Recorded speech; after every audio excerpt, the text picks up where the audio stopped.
इस कार्यक्रम के पुण्यार्जक हैं श्री जयेश भाई जसवंत लाल शाह, श्रीमती रूपाबेन शाह, श्री अर्पित वखारिया, श्रीमती अदिति वखारिया, कियारा वखारिया, जियान वखारिया, कुंजन गांधी, ईशा गांधी, ऋत्वी गांधी। स्वर्गीय श्रीमती रोमी जैन जी की स्मृति में श्रीमान अमन कुमार जैन, श्री अनिल कुमार जैन, श्रीमती अनुराधा जैन, श्री विक्रांत जैन, श्रीमती काकुल जैन, अक्षिता, रक्षिता जैन, श्री ऋषभ, श्रीमती आरती, वीर, विक्रम जैन, निवासी अंबिकापुर, छत्तीसगढ़।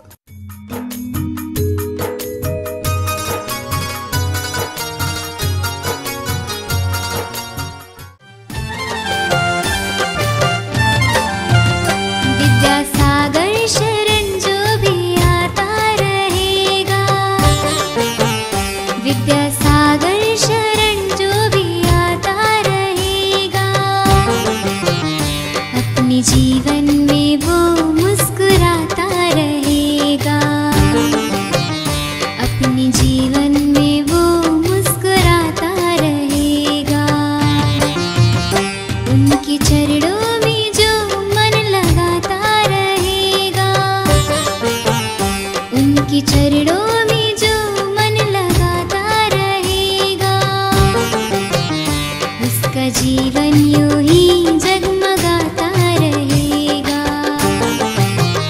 उसका जीवन यूं ही जगमगाता रहेगा।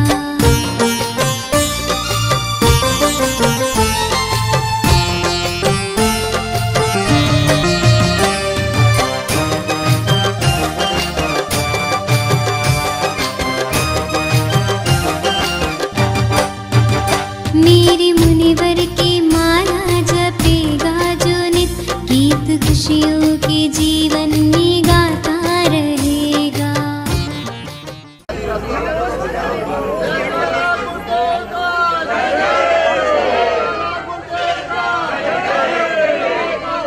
या जन्म दुख मेट दो, जिनवाणी जगमैया जन्म दुख।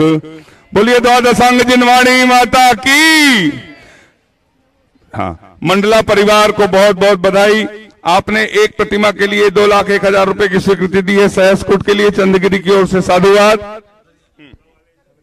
और द्वितीय शास्त्र प्रदान करने के लिए मैं आमंत्रित कर रहा हूं श्रीमती अलका जी, आनंद जी, आदेश जी, नीर जी, नरसिंहपुर। जोरदार तालियां बजाकर अनुमोदन करें। आप शीघ्रता से आएं और आचार्य भवन के सत्संग कर कमलों में द्वितीय शास्त्र प्रदान करने का सौभाग्य प्राप्त करें। मैया जन्म दुख मेट दो, जिनवाणी जग मैया जन्म दुख मेट दो, जन्म दुख मेट दो, मरण दुख मेट दो, जिनवाणी जग मैया जन्म। बजाकर अभिनंदन है, स्वागत है। आपने यहाँ से श्रीफल चढ़ा, सामने सामने चढ़ा दे, सामने चढ़ा महाराज जी के चरणों में। हाँ, बोलिए संत शिरोमणि आचार्य गुरुवर विद्यासागर जी महामुनि राज की। आपके रिश्तेदारों में से, परिवार में से हैं, उसके पहले भी भाई हैं, और आज जिनके यहाँ यह चर्या हो रही, इनकी मौसी जी है, इनके सम्मान में तालियां। बहुत ही गौरवशाली परिवार। सद लगा ग्राम सद लगा के, विद्याधर को प्रणाम, आचार्य गुरुवर विद्यासागर को प्रणाम, प्रणाम आचार्य गुरुवर विद्यासागर को प्रणाम। आचार्य श्री जी के चरणों में हम झुका रहे अपना माथा, जिनके जीवन की हर चर्या बन पड़ी स्वयं ही नवगाथा। जय नागम का वह सुधा कलश जो बिखराते हैं गली गली, जिनके दर्शन को पा करके खिलती मुरझाई हृदय। ओम ह्रीम श्री 108 आचार्य विद्यासागर मुनिंद्राय। अत्र अवतर अवतर शंभो सठावानन। जय हो जय हो जय हो जय हो। अत्र तिष्ठा स्थापनम। जय हो जय हो जय हो। अत्र मम सन्नितो भव भव सत सन्निधि, परिपुष्पांजलि छिपामी। सांब विद्या सिंधु के जल कण से भव कालुष धोने आया हूँ, आना जाना मिट जाए मेरा यह बंध काटने आया हूँ। ओम ह्रीम श्री 108 आचार्य विद्यासागर मुनिंद्राय। जन्म जरा मृत्यु विनाशनाय जलम निर्पामिति। ओम ह्रीम श्री 108 आचार्य विद्यासागर मुनिंद्राय संसार ताप विनाशनाय चंदनम निर्पामिति।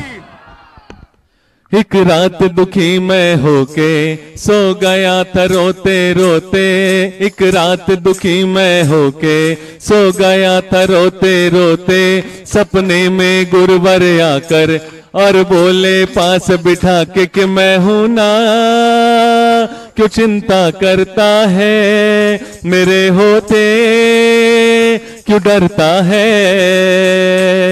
जड़ को ना मैंने जड़ समझा, नहीं अक्षय निधि को पहचाना, अपने तो केवल सपने थे ब्रह्म और जगत का भटकाना। 108 आचार्य विद्यासागर मुनिंद्राय अक्षय प्राप्ताय अक्षतान निर्पामिति।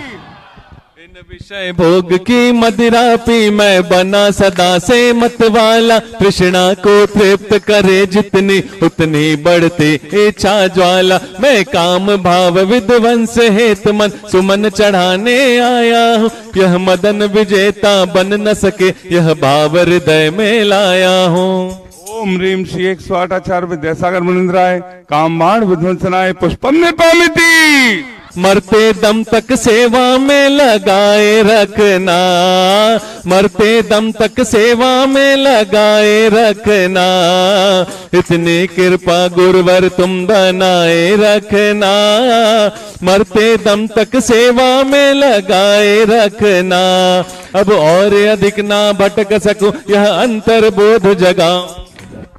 ओम ह्रीम श्री 108 आचार्य विद्यासागर मुनिंद्राय क्षुधा रोग विनाशनाय नैवेद्यम निर्पामिति। राग द्वेष में लिप्त रहा इस हाथ रहा बस पछताना, यह दीप समर्पित है मुनिवर मेरा तम दूर भगा देना। तुम ज्ञान दीप की बाती से मम अंतर दीप जला देना। ओम ह्रीम श्री 108 आचार्य विद्यासागर मुनिंद्राय महामोहांधकार विनाशनाय दीपम निर्पामिति। पाप कर्म तज पुण्य कर्म को चाह रहा अपनाना था, शुभ अशुभ कर्म सब रिपुदल है मैं इन्हें जलाने आया हूँ, इसलिए आपके चरणों में यह धूप चढ़ाने आया हूँ। सभी लोग एक साथ स्वाहा बोलेंगे। ओम ह्रीम श्री 108 आचार्य विद्यासागर मुनिंद्राय अष्टकम दहनाय धूपम निर्पामिति। मैं चिदानंद में लीन रहूं, पूजा का यह फल पाना है, पाना था जिसके द्वारा वह मिल बैठा मुझे ठिकाना है। ओम ह्रीम श्री 108 आचार्य विद्यासागर मुनिंद्राय महामोक्ष प्राप्ताय फलम निर्पामिति। कर्नाटक के सद लगा ग्राम में मुनिवर तुमने जन्म लिया, मल्लप्पा पूज्य पिता श्री को अरु समय मते कृत कृत किया। बचपन के इस विद्याधर में विद्या के सागर उमड़ पड़े, मुनिराज देश भूषण जी से तुम व्रत ब्रह्मचर्य ले निकल पड़े। अजमेर नगर में हुआ उदित मानो रवि तम हरने वाला, परिवार आपका सबका सब जिन पथ पर चलने वाला है, वह वेद ज्ञान की छैनी से गिर कर्म काटने वाला है। तुम स्वयं तीर्थ से पावन हो, तुम हो अपने में समय सार, तुम स्वादवाद के प्रस्तोता वाणी वीणा के, तुम कुंद कुंद के कुंदन से कुंदन सा जग को कर देन। तुम निकल पड़े बस इसीलिए भटके अटकों को पथ देने। वह मंद मधुर मुस्कान सदा चेहरे पर बिखरी रहती है,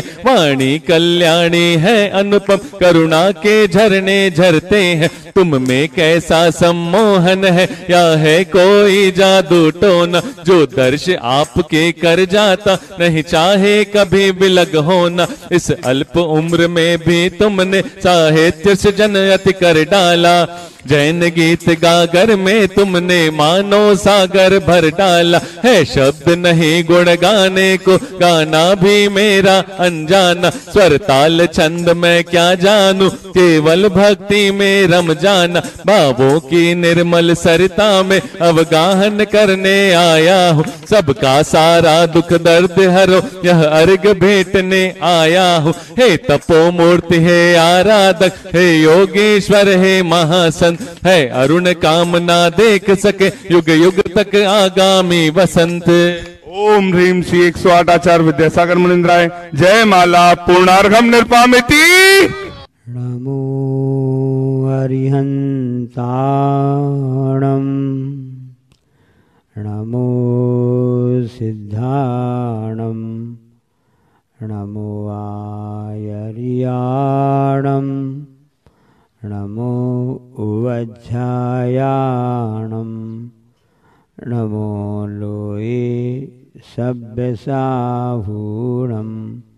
अहिंसा परमो धर्म की, चंद्रगिरी के चंद्रप्रभु भगवान की, गुरु नाम गुरु आचार्य ज्ञान सागर जी महाराज की, मूकमाटी रचयिता आचार्य परमेष्ठी गुरुदेव की, पूज्य मुनिषी चंद्रप्रभु सागर जी व निरामय सागर जी महाराज की जय।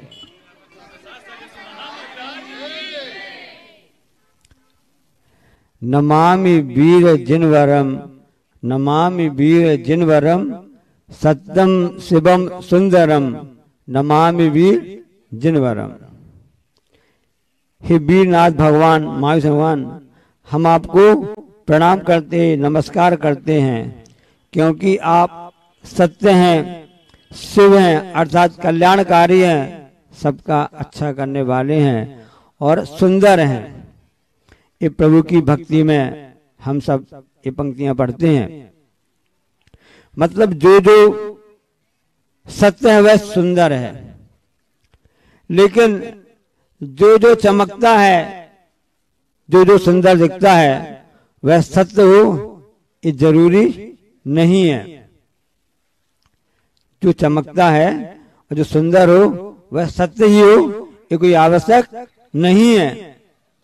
ऐसे बहुत से कथानक आते हैं, आगम में, शास्त्रों में आते हैं, पुराणों में आते हैं कि मन में कुछ रहता है, वचन में कुछ रहता है और काय में कुछ दिखता है।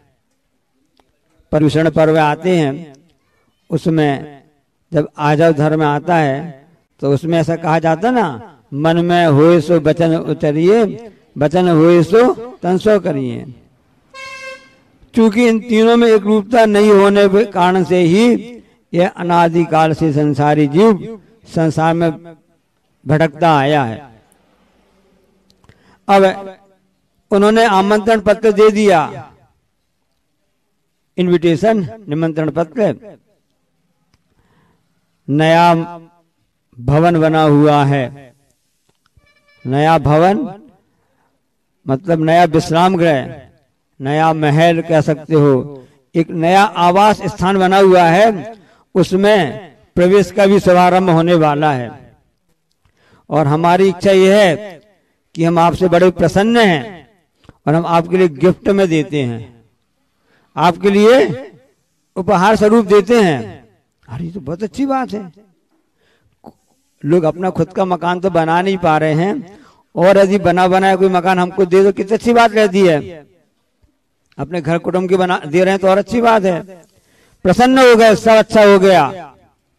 और क्योंकि रोटी कपड़ा और मकान ये आवश्यक होते हैं, इसलिए भारत सरकार भी जिनके लिए जरूरत है, जो बना नहीं पा रहे हैं, तो उदारता पूर्वक सेवा के लिए, आवास व्यवस्था के लिए, गरीबों के लिए, क्योंकि तब वो सीमेंट लोहा खरीद नहीं सकते, तब तो उसके लिए भी सरकार उनको आवास बना करके दे रही है। 2 लाख 2.5 लाख ऐसा कुछ ऐसा ना आवास व्यवस्था में, क्योंकि मानव सेवा वो समझ रहे हैं, उसको कर्तव्य को समझ रहे हैं, सरकार समझती है। और यदि मान लो कोई अपने लिए भवन बना के दे रहा हो, अपने घर कुटुंब के लोग दे, कितनी अच्छी बात होगी है, बड़े प्रसन्न हो गए। तब उनके सगे संबंधी ने कहा कि ऐसा लगता है कि आपको जो गिफ्ट में दिया जा रहा है, मंगल प्रवेश भी कराया जा रहा है मकान में, आवास में, दाल में काला नजर नहीं, नहीं ऐसा हो नहीं सकता है, क्योंकि वो तो हमारे बड़े चहेते हैं, हमारे हित चिंतक हैं, और ऐसा कर ही नहीं सकते हैं। नहीं तो हमको इतना बड़ा मकान बना करके क्यों देते, वो भी फ्री में, गिफ्ट में क्यों देते, उपहार स्वरूप। चलो कोई बात नहीं। तब भी उन्होंने कहा कि आप इसमें ऐसा ऐसा करना, जैसा हम आपको बता रहे वैसा वैसा आप रखना, ऐसा। और फिर समय आ गया कि जब उसमें प्रवेश करने का अवसर आ गया, बड़े धूमधाम से उस आवास व्यवस्था जो दी गई थी नया, उसमें प्रवेश करा दिया गया। आराम से रहने लगे। बहुत ही सुंदर था, बहुत ही चमकदार था और इतना आकर्षक था कि लोग वहां से निकलते भी उस महल को देखते ही रह जाते थे। बहुत ही सुंदर बनाया गया है। हम पहले ही कह चुके आपके लिए कि जो चमकदार दिखता है, जो सुंदर दिखता है, वह सत्य हो ये आवश्यक नहीं है। और जब कुछ दिन वहां पर उन लोगों का रहने लगे, आराम से रहने लगे, तो जिन्होंने गिफ्ट में दिया था, उपहार में दिया था, उन्होंने सोचा कि अब तो अच्छा अवसर है, अवसर है। और सब जानते हैं उस महल का नाम था लाखा महल। क्या महल का नाम था? लाखा महल। बहुत ही सुंदर बना हुआ था। लाख मतलब लाख रुपए नहीं, नोटों से नहीं बना था। कोई भी मकान बने हुए, लाख मतलब रुपए होते हैं ना, तो नोटों से बना था। हाँ, नोटों से बना। बिना नोट के क्या आता है? बिना पैसे से क्या आता है? तो लाख रुपए का बना हुआ था। और लाख रुपए के साथ साथ उसमें जो सामग्री उपयोग की गई थी वो भी क्या थी? लाख, लक्ष्य, लाख होती ना, बंद मुट्ठी लाख की खुल गई तो खाक की। तो लाख तो रुपए वाली बात होती है, और एक लाख जो होता है जो ज्वलनशील पदार्थ कहलाता है। और कुछ सामग्री जो जेवर वगैरह बनते हैं ना, आभूषण बनते हैं, उसमें लाख उपयोग होता है। लाख की चूड़ियां वगैरह बनती हैं, सुना है हमने। तो उस वस्तु से बना था, उसमें शाइनिंग भी अच्छी आती, चमक भी बहुत आती, सब कुछ हो गया था। कनक कनकते सौगुनी माँ जगता सिखाए, जे खाए बरात न तो बरा। तो सोना कितना अच्छा होता है, चमकता है, सुंदर भी दिखता है। कई लोग कहते हैं ना, यदि इस कार्य के साथ एक कार्य हो जाए तो सोने में, हाँ, कोई सुहागा, कोई मतलब सुगंध आ जाए। सोना चमकता अच्छा दिखता है, कभी सोने में सुगंध आती क्या? सुगंध नहीं आती है। जब सोने में सुगंध आ जाए, ये समझ में बहुत ही अच्छा कार्य हो गया। और आजकल तो रोल्ड गोल्ड का जमाना आ गया, बेंटेक्स का जमाना आ गया है, पता ही नहीं चलता कि असली सोना कौन सा है, नकली सोना कौन सा है। कई बार ऐसा होता है कि नकली आभूषण जो होते हैं, रोल क्या सेल, कौन सी टैक्स वाले, बैंक टैक्स वाले, हम सेल टैक्स का ध्यान आ रहा है, बैंक टैक्स वाले उससे ज्यादा अच्छे चमकते हैं, अच्छे दिखते हैं। सत्य नहीं है, ये समझ में तो आता है। तो चमकदार जो मकान दिख रहा था, सुंदर दिख रहा था, वह सत्य नहीं था। इस बात को वो समझ नहीं पा रहे थे। उनके साथी जो थे, उनके हितैषी थे, वास्तव में उन्हें हिंट कर दिया था। क्योंकि जैसे वो सोने लगे, उसमें विश्राम करने लगे, तो उन्होंने हिंट कर दिया था, यहाँ पर संभल करके रहना। जो सोना होता है, जो चमकदार वस्तु होती है, तो वह नुकसानदायक भी होती है। सोना, एक सोना बोलते धतूरा को भी, विषैली वस्तु होती है, नशीली वस्तु होती है, तो उसको खाने से भी नशा चढ़ जाता है। उसी प्रकार से जिसके पास सोना, धन, वैभव आ जाता है, उसको भी गुस्सा चढ़ जाता, नहीं, मोह का नशा चढ़ जाता है, लालच का नशा चढ़ जाता है। और ऐसे ही नशा सामने वालों को चढ़ा हुआ था कि मैं इनको किस तरह से निस्तानुभूत कर सकूं, क्योंकि ताकि हमको पूरी संपत्ति, पूरी जायदाद हमारे हवाले हो जावे। हवाला कांड होता है, और आजकल हवाला कर से बहुत अलग निकलने लगा है। एक हवाला मतलब हमारे पास आ जावे, और एक ऐसा होता है कि आजकल लेन देन होता है ना, तो किसके द्वारा होता है? हाँ। नंबर 2 के काम इसी ढंग से होते हैं। लोग आजकल काला धन को सफेद करने में लगे हुए हैं, काला धन को सफेद करने में लगे हुए हैं, और सफेद बालों को काला करने में लगे हुए हैं, अच्छा दिखने के लिए, सुंदरता के लिए। क्या सत्य है? नहीं है। तो जो सुंदर है, जो चमकदार है, वो सत्य कोई आवश्यक नहीं है। इस घटना से पता चलता है। और सबको मालूम है भारत में सब नया नया देखना चाहते हैं, नव भारत बनाना चाहते हैं। इतिहास तो उठा करके देखो कि वह महाभारत कैसे बन गया, महाभारत कैसे बन गया, उसके पीछे क्या रहस्य छुपा हुआ था। एकमात्र चमक चमक चमक। आचार्य इसके लिए मालूम क्या कहते हैं कि वर्तमान का जमाना कैसा आ गया है, फनाफन। गुरुजी के मुख शब्द निकलते हैं फनाफन। तो चमक के चक्कर में हम अपने दमक भूल गए हैं। हमारी दमक ये थी कि हम सुंदरता को दिखाने चक्कर में अपने स्वरूप को भूल गए हैं। और लालच लोभ जो हमारे ऊपर हावी हो गया है, जैसा उस कारण से महाभारत का निर्माण हो गया।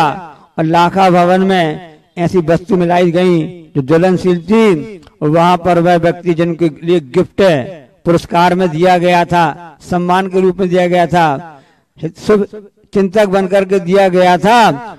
उन्हीं शुभ चिंतकों ने ऊंचे ऊंचे जो बन गए थे, उन्होंने उसमें आग लगा दी। और पूरा भवन जब ज्वलनशील पदार्थ होता है ना, तो उसमें तेजी से आग लग जाती है। एक घटना हमको याद आ गई। आगरा में थे उस समय, ब्रह्मचारी अवस्था में थे, और उस समय पंच कल्याण गजब महोत्सव देखने के लिए वहां पर गए हुए थे। आचार्य की चित्र प्रदर्शनी जो है ना, विद्यादशमी है, उसको लेकर के गए हुए थे। तो वहां पर पूज्य समाधिस्थ मुनि श्री क्षमा सागर महाराज जी का सत्संग और पूज्य न्यायप मुनि श्री सुधा सागर महाराज जी सत्संग वहां पर विराजमान थे। उन दोनों मुनि महामुनि राजाओं के संग सानिध्य में पंच कल्याण गजब महोत्सव हो रहा था।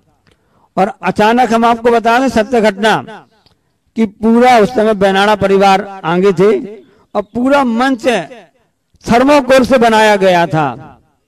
पास में ट्रांसफार्मर था।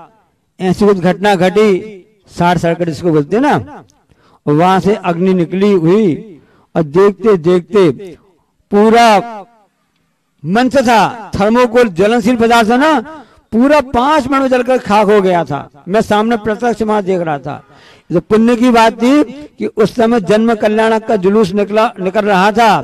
पूरी जितनी भी जनता थी, इंद्राणी थे सभी लोग, और जितने भी दर्शनार्थी सभी उस जुलूस में, क्योंकि जन्म कल्याण महोत्सव हो रहा है, तो उसमें सब लोग गए हुए थे। तो इस ढंग से ऐसी घटना हो जाती है। और ज्वलनशील पदार्थ उसमें आग लगने का समय भी नहीं लगता है। अब लोग समझ रहे होंगे उसके लिए कि जिसमें अग्नि लगी है शॉर्ट सर्किट हो गया क्या, या कोई इस ढंग से फटाके की मौसम तो है नहीं है कि फटाका आके वहां फूट गया हो, ऐसी घटना घट जाती है। नहीं, वहां अग्नि घटना नहीं हुई थी, दुर्घटना नहीं हुई थी, बल्कि वहां पर तो जानबूझ करके कार्य किया गया था।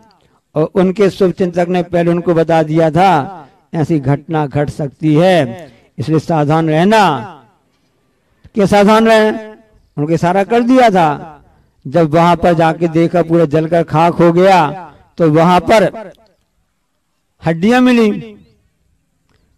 क्योंकि जलने के बाद तो मांस वगैरह सब तो जल जाता है, मात्र हड्डियां शेष रहती हैं। उन्होंने सोचा कि अरे ये तो जल करके मर गए। कौन थे? 5 पांडव, और साथ में उनकी मां कुंती भी थी। उन 5 पांडवों के लिए बता दिया गया था कि नया महल आपके लिए प्रदान किया जाता है। लेकिन साथ में उनके जो काका थे ना, ये संचालक बोलते हैं कि आप यहाँ पर दान देंगे, बाद में आप जब आपके आगे संतान आपके रिश्तेदार आएंगे तो वो याद करेंगे कि आपके काका ने, चाचा ने, काकी ने, मामा ने, मामी ने इस भव्य जिनालय का निर्माण कराया था, ऐसी जन्म स्थापना की थी। तो उनके जो काका थे जिनका नाम बुजुर्ग था, पहले उन्होंने संकेत कर दिया था कि दाल में कुछ अवश्य काला है, इसलिए उन्होंने वहां पर सुरंग बना दी गई थी अंदर ही अंदर। और जब अग्नि घटना घटी तो वहां उस रास्ते से वापस निकल गए। लेकिन उन्होंने सावधानी भी रखी कि वापस आकर के जो वहां पर बाहर निकले थे तो 5 जले जो मुर्दे थे ना, और 6 ऐसे करके उन्होंने वहां पर वापस रखवा दिए थे। देखो उन्होंने कोई हिंसा का काम नहीं किया। पांडव थे, इसलिए 3 पांडव तो मोक्ष को लिए गए हैं, और 2 पांडव सवा सिद्धि में गए हैं। कि लोगों को भ्रम में रहे कि हाँ वास्तव में जल करके हो गए हैं। क्यों क्या किया जावे, सामने वाला ऐसे दुर्बुद्धि वाला है कि वह हमको मारना चाहता है। तब भी आपको ये भी बात बता दें, उन्हीं कौरव पांडव की बात है कि एक बार दुर्योधन को किसी ने पकड़ लिया, तब उस समय भीम ने कहा था अच्छा हुआ बहुत पकड़ लिया, सच में पकड़ लिया था। तब युधिष्ठिर ने क्या कहा था मालूम है, जाओ अर्जुन जाओ भीम दुर्योधन को छुड़वा करके लेकर के आओ। क्या कहा था उन्होंने? तो उस समय भीम अर्जुन ने कहा बड़े भैया वो तो हमारे दुश्मन है, वो तो हमारे दुश्मन हमेशा हमारे लिए अहित चाहते हैं। तब युधिष्ठिर ने कहा था सुनो अर्जुन भीम, भलाई हम 100 अलग हैं, हम 5 अलग हैं, लेकिन दुनिया के सामने तो हम 105 अलग नहीं, हम 105 हैं। इसलिए बंद मुट्ठी लाख की और खुल गई तो खाक की। ऐसे धर्मराज युधिष्ठिर ने भी कहा था नहीं दुर्योधन की रक्षा करो, अगर है तो हमारा ही भाई। भोजन करना मां से चाहे जहर हो, रास्ता चलो स्वच्छ है चाहे फिर हो, काम करो उत्तम चाहे देर हो, और सन्मति लेना भाई से चाहे बैर हो। ये नीति बात ऐसी कहती है। इसलिए देखो युधिष्ठिर कितने महान थे, अरहंत परमेष्टि बन गए, सिद्ध परमेष्टि बन गए। इसलिए तो बन गए कि हम बाहर के लिए भलाई 100 और 5, अंदर के लिए 100 और 5 अलग अलग हैं, बाहर के लिए हम 105 हैं। तो उन्होंने उनको भ्रम देकर के उनकी जान लेना चाहिए, लेकिन जिसका पुण्य होता है उसके प्राण भी बच जाते हैं। संसार में जो भी खेल हो रहा है पुण्य और पाप का खेल हो रहा है। कल जब स्वाध्याय कर रहे थे परम पूज्याचार्य श्री के चरणों में बैठकर हम तीनों महाराज जी, और उस समय प्रथम चरित्र का स्वाध्याय चल रहा था, तो उनके भाई जो थे उन्होंने उनके लिए मारना चाहा तुम्हें के लिए कि यहाँ पे गुफा में चले जाओ, यहाँ से आपको बहुत लाभ मिलेगा। वहां पे एक दैत्य रहता था, ऐसे 16 प्रकार के लाभ उसको प्राप्त हुए। तो वहां अंदर जाता था और सब भाई सोचते थे अब दैत्य ने तो उसके लिए मार दिया होगा, लेकिन वो तो कामदेव थे।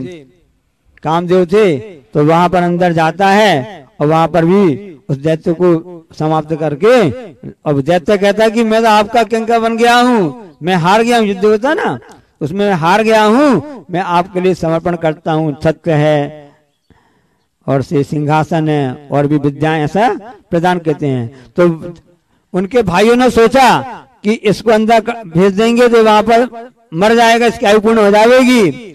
लेकिन जब पुण्य का उदय रहता है तो मरना दूर की बात है, उसके साथ में उसको विद्याएं और अन्य भी लाभ मिल जाते हैं। तो अब पांडव का पुण्य था कि वह बच करके निकल आए, क्योंकि उनको उसी भाव से मोक्ष जाना था। ऐसा होता है। 3 पांडव तो मोक्ष चले गए और 2 पांडवों के मन में आ गया कि कितना दुख दे रहे हैं, थोड़ा हल्का सा विकल्प आ गया, उसके कारण से उनके लिए सर्वार्थ सिद्धि भी कम नहीं कहलाती है, ऐसे उस सर्वार्थ सिद्धि में देव हो गए।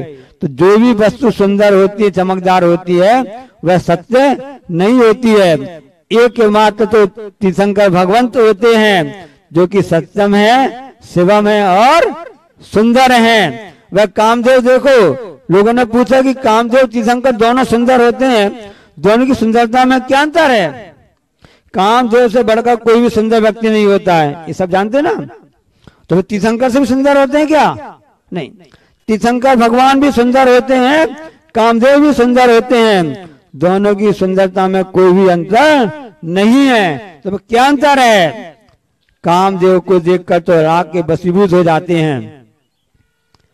कामदेव के देख करके ना तो लोग राग के वशीभूत, उससे राग करने की इच्छा करने लगते हैं, तो वह राग बढ़ाने में सहायक होता है, ये कामदेव कहलाते हैं। और जो तीर्थंकर होते हैं वो बीतराग कहलाते हैं, वो राग को घटाने में नहीं, राग को घटाने में और बीतराग को बढ़ाने में सहायक होते हैं। तो एक राग का कारण है और एक बीतराग का कारण है। इसलिए तीर्थंकर प्रभु जो होते हैं सत्यम है, शिवम है और सुंदर हैं, इसलिए चमक से बचना।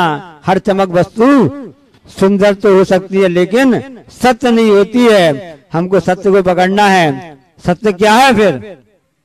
कल बिजली चमक रही थी, मैं अपनी बात समाप्त करता हूं।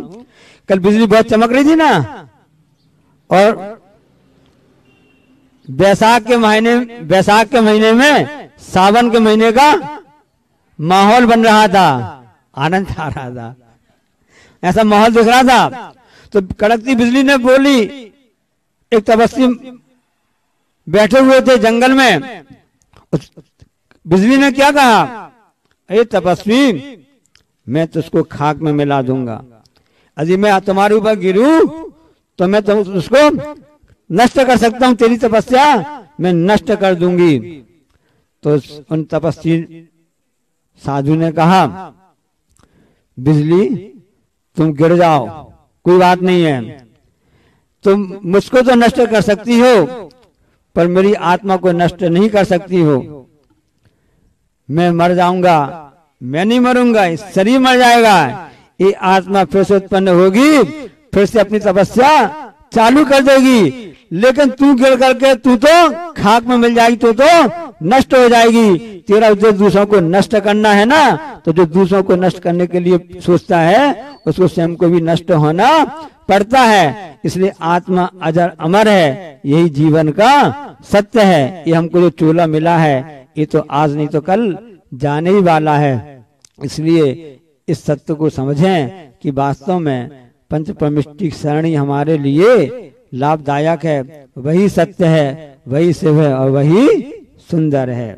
बोलिए अहिंसा परमो धर्म की, जावाणी के ज्ञान ते सूझे लोकालोक, सो वाणी मस्तक धरू सदा दे तू, हे जनवाणी भारती तू जपो जिन, जो तेरो शरणा गई सो पावे सुख चैन। श्रावकों ने कहा, महाराज हमें भी कुछ प्रतिदिन का प्रतिपल का ऐसा साधन हो जिसके द्वारा अपने जीवन में हम वह भी कर सके। धीरे धीरे चर्चा उठती हुई यहाँ तक आई कि हम अपने स्वरूप को समझने के लिए अपने जीवन में क्या कर रहे हैं, क्या करना चाहिए था, पूर्वजों ने हमें इसका कुछ बोध दिया है क्या नहीं। तो ये अट्टालिकाएं ऊंची ऊंची इस युग के अनुसार आप लोगों ने बनाई, बनाने के इरादे में और हैं। बच्चों के लिए भी यही कहा जा रहा है। तो उस समय हमने कहा, आप लोगों ने अपने आप को पाने के लिए क्या सोचा है, तो गुरुओं ने बताया उसी के अनुसार हम सोचेंगे। जो बताया उन लोगों ने कुछ किया, किंतु यह आना जाना संसार का एक स्वभाव है। कहीं धूप हो जाती है और कभी कहीं छाव हो जाती है। यह दिन और रात का खेल चल रहा है। तो उसी समय एक जवान ने कहा, महाराज बात बहुत अच्छी कही कि हम अपने रहने के लिए अच्छे से अच्छे मुकाम निवास बना सकते हैं। तो अपने आप को देखने के लिए भगवान जो बने हैं उनकी एक लिपि प्रतिलिपि जैसे लिखी जाती है, उसी प्रकार यहाँ पर हम अपनी योग्यता के अनुसार उसको बना करके शेष जीवन को आत्मस्वरूप के बारे में सोचें और साधना करें, और आगे के बच्चों के लिए भी इसका रास्ता और नया बना लें। इसमें कोई संदेह नहीं है। हमें आशीर्वाद दे दो और हम मकान के अनुसार, निवास के अनुसार यह श्रीनिवास भी, श्रीनिवास यानी संसार में यदि संपदा है उनका निवास है ये। इसको देखने से ये सारे फीके पड़ जाते हैं। ऐसा हमें आशीर्वाद दो। लौट करके आते समय में भी वही हुआ और उस जवान ने अपने बात को पुनः दोहराया और आज श्रेयांश राजा जो कि एक प्रकार से गृहस्थों के लिए तो वो एक प्रकार से महान प्रेरणा स्रोत हैं और आज शुभ मुहूर्त पर ये मुहूर्त ढूंढने की आवश्यकता नहीं पड़ती, शोधी हुई और वह मुहूर्त मिला। महाराजों का भी एक प्रकार से योग मिला और आज यह कार्य सभी जनता के लिए ही प्रेरणाप्रद है और इसको देख करके संसार की नश्वरता और यदि कोई स्थायी पद है तो वह एकमात्र आत्म तत्व ही है। ये सारे जो कुछ भी आप कर रहे हैं सात्विकता के साथ कर रहे हैं तो उस आत्म तत्व की उपलब्धि के लिए अवश्य ही कारण बनेंगे। बने इन्हीं भावनाओं के साथ आज का यह कार्यक्रम शिलान्यास का, वह शिलान्यास तो उसी दिन हो गया था जब उसका तो उसी दिन तो उन्होंने कहा कि हम अपने निवास तो अवश्य बनाना चाहेंगे, हमें आशीर्वाद दे दो। तो हमने उसी समय लौटने का तो कोई बात ही नहीं थी, लेकिन लौट करके आ गए। वहीं पर आए थे।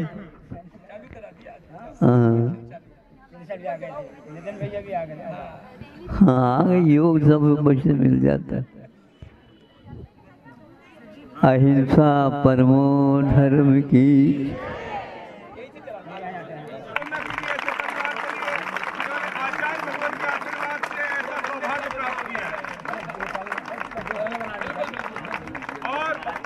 ये आज ही नहीं, लगभग 10-20 वर्ष पूर्व से ही इनकी भावना थी उस समय ही कि मुझे क्या करना है। तो हमने सोचा, भावों से बोल रहे हैं, इस कल्याण हो जाए सब पीछा से। हमने कहा कि वैसे विकलांग होने के उपरांत भी आप बहुत कुछ कर सकते हो, तो वही मैं चाहता हूँ। तो उन्होंने, हमने कहा चारों प्रकार के भोजनों का रात में त्याग कर दो। तो एक ही बार में इन्होंने बिल्कुल मैं करूँगा, और उसी समय 9 बार नमोकार मंत्र का संकल्प दिलाया। और आज वह याद आता होगा उनको, इनको देखने से हमें तो